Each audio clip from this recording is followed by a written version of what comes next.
এই ভিডিওতে আপনাদের দেখাবো কিভাবে সেলের বিভিন্ন রেফারেন্স ইউজ করা যায়। একটা সেলের অ্যাড্রেস হয় তার কলাম নেম এবং রো নাম্বার দিয়ে। তো এখানে যেমন এটার অ্যাড্রেস হচ্ছে E5। তো সাধারণত আমরা এই ফর্মুলাতে এই রিলেটিভ অ্যাড্রেসটা ইউজ করি। তো এখানে আমি ক্যালকুলেট করব সেল প্রাইস। তো ইকুয়াল টু ইউনিট টাইমস তারপরে ইউনিট প্রাইস। তো এটা আমি যদি সব জায়গায় কপি করি তাহলে বাকি সেল প্রাইসগুলো পেয়ে গেলাম। তো আমরা এখানে কী করছি সেটা দেখার জন্য আমি ফর্মুলাতে যদি ফর্মুলাতে যাই তাহলে দেখা যাচ্ছে যে C3 প্রথমটা ছিল, তারপরে C4 C5 বা তারপরে একই সঙ্গে D3 D4 D5 হয়ে চেঞ্জ হয়ে এসে সেটা C12 D12 হচ্ছে। তো সেটা আমাদের দরকার ছিল, কারণ প্রথমটাতে যদি শুধু সবগুলোতে C3 এবং D3 হতো তাহলে আমরা রিয়েল নাম্বারটা পাইতাম না।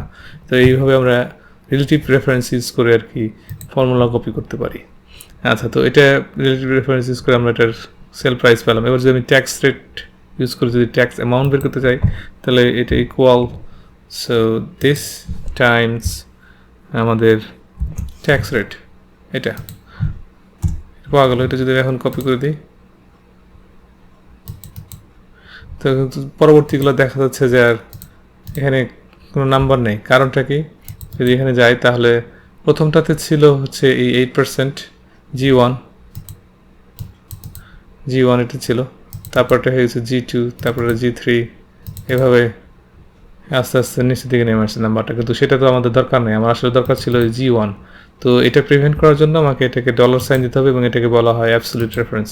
তো ডলার সাইন দেওয়ার জন্য আমি F4 ইউজ সরাসরি টাইপ করতে পারি ডলার সাইনগুলো, অথবা F4 ইউজ করলে হয়ে যাবে। তো আমি F4 প্রথমবার যদি আমি প্রেস করি তাহলে দুটাতেই হয়ে যায়। তারপরে যদি সেকেন্ড টাইম প্রেস করি তাহলে শুধুমাত্র রোতে হয়, থার্ড টাইম প্রেস করলে শুধুমাত্র কলামে হয়, ফোর্থ টাইম প্রেস করলে চলে যায়। তো আমাদের যেহেতু দুটোতেই লাগবে সুতরাং প্রথমবার প্রেস করব। তো দুটোতে হয়ে গেল, এটা অ্যাবসলিউট রেফারেন্স হয়ে গেছে। এখন যদি এটাকে এখন কপি করি, আচ্ছা এখন এটা যদি আমি দেখি তাহলে দেখা যাবে যে প্রত্যেকটা রোতেই ওই G1টা কমন। এটা অ্যাবসলিউট রেফারেন্স ইউজ করার কারণে কখনোই চেঞ্জ হয়নি এবং সেই কারণে আমরা এখানকার ট্যাক্স অ্যামাউন্টটা পেয়ে গেলাম এই রেট দিয়ে। তো এখানে আমি আরেকটা জিনিস দেখাই, সেটা হচ্ছে যে শুধুমাত্র যে আমাকে অ্যাবসলিউট রেফারেন্স ইউজ করতে হবে এটাই না, এটা একটা নাম দিতে পারি আমরা। ট্যাক্স রেটটাকে যদি আমি সরাসরি নাম দিই, এই সেলটাকে ট্যাক্স রেট, এটা একটা নাম দিলাম। তো এই নামটা আমরা একইভাবে এখানেও ইউজ করতে পারি। আচ্ছা, তো এখানে ট্যাক্স ক্যালকুলেট করতে যাই আবার আমি ওই নামটা ইউজ করতে পারি, যেমন দিস টাইমস ট্যাক্স রেট। ওখানে চলেই আসছে, একটাই যেহেতু ছিল ট্যাক্স রেট, এটা পাওয়া গেল। আর এখন যদি এটা কপি করি পুরো সবগুলোতে ট্যাক্স পাওয়া যাচ্ছে। এটা সেম নাম্বার, এটাও সেম নাম্বার। তোর মানে হচ্ছে কি, এইখানে যদিও আমি নাম দিচ্ছি এই শিটে, ওই নামটা এই ট্যাক্স রেটটা যে কোনো শিট থেকে অ্যাক্সেসেবল, মানে এই ওয়ার্কবুকের যে কোনো শিট থেকে ওই নামটা অ্যাক্সেসেবল। এটা এবং সহজ। তবে নাম সব কিছুর দেওয়া উচিত না, কারণ একসময় নাম এত বেশি হয়ে যেতে পারে যে কোনটার কী নাম দিয়েছিলে মনে থাকবে না। তো সেই কারণে এটা একটা ভারসাম্য রক্ষা করতে হবে। কখনো কখনো হয় অ্যাবসলিউট রেফারেন্স ইউজ করতে হবে এবং কখনো কখনো নাম দেওয়া যেতে পারে। এবং এটা কিন্তু রেঞ্জের ক্ষেত্রেও সত্যি, এখানেও কিন্তু নাম দেওয়া যেতে পারে এবং এটারও অ্যাবসলিউট রেফারেন্স ইউজ করা যায়। এটা পরে একটা ভিডিওতে হয়তো দেখাবো। সেল অথবা রেঞ্জ সেমভাবে ইউজ করা যায়। আচ্ছা, এটা হলো অ্যাবসলিউট এবং রিলেটিভ রেফারেন্সের ব্যাপারটা। তো আমরা কখনো কখনো আবার মিক্স রেফারেন্স ইউজ করতে বাধ্য হই। যেমন এখানে যদি আমি টোটাল বের করি যে এই বিভিন্ন রিজনে আর কি নোটবুক কত সেল হচ্ছে, সেটা নোটবুক, পেন্সিল, ইরেজার, পেপার, এগুলো সেল কত হচ্ছে দেখাচ্ছে। তো তোর পুরো কান্ট্রিতে সেল হচ্ছে এত টাকা, আর প্রত্যেকটা সেল এরকম। তো কিন্তু আমি জানতে চাচ্ছি যে এই ইস্ট রিজনে পুরা সেলের কত পার্সেন্ট, কান্ট্রিতে কত পার্সেন্ট সেল হয়েছে,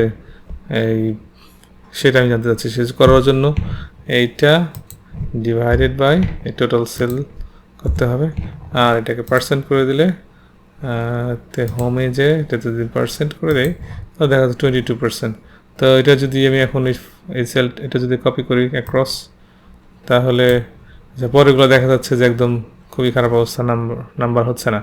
কারণ হলো প্রথমটাতে ছিল হচ্ছে C4 ডিভাইড বাই G4, পরেরটা হয়ে গেছে D4 ডিভাইড বাই H4, কিন্তু আমার আসলে G4ই হচ্ছে ভ্যালুটা আছে এখানে, H4 কিছু নাই, আর থাকলেও সেটা ইউজ করতে পারতাম না, আমাকে টোটালটা এটা ইউজ করতে হতো। তো সেই কারণে এখানে আবার আমি এটাকে অ্যাবসলিউট করে দিচ্ছি। তো F4 অ্যাবসলিউট হয়ে গেল। তো এবার যদি কপি করি, এটা হয়ে গেল। তো আমি এখন যদি টোটাল দিকে এটা কত হচ্ছে, 100%, তার মানে ঠিক আছে। তো এটাকে যদি আমি বাকি সেলগুলোতে কপি করে দেই তাহলে কি হয়? আচ্ছা, টোটাল দেখি, এটা মোটেও হয়নি। তার কারণটা কি? যদি এখানে দেখি যে F5 এটাকে ডিভাইড করা হয়েছে G4 দিয়ে, কিন্তু সেটা তো করা সম্ভব না, কারণ তখন সেটা করতে হবে হচ্ছে হলো G5 দিয়ে। তার মানে হচ্ছে G সব জায়গায় কমন আছে, কিন্তু রো নাম্বারটা চেঞ্জ হয়ে যাচ্ছে। তো সেজন্য এখানে আমাকে জিটাকে ঠিক রেখে এই রোর সামনের যে ডলার সাইন সেটাকে সরে নিতে হবে। সেক্ষেত্রে তাহলে এটা মিক্সড হয়ে গেল, কারণ প্রথমটা কলামটার অ্যাবসলিউট রেফারেন্স কিন্তু রোটা না।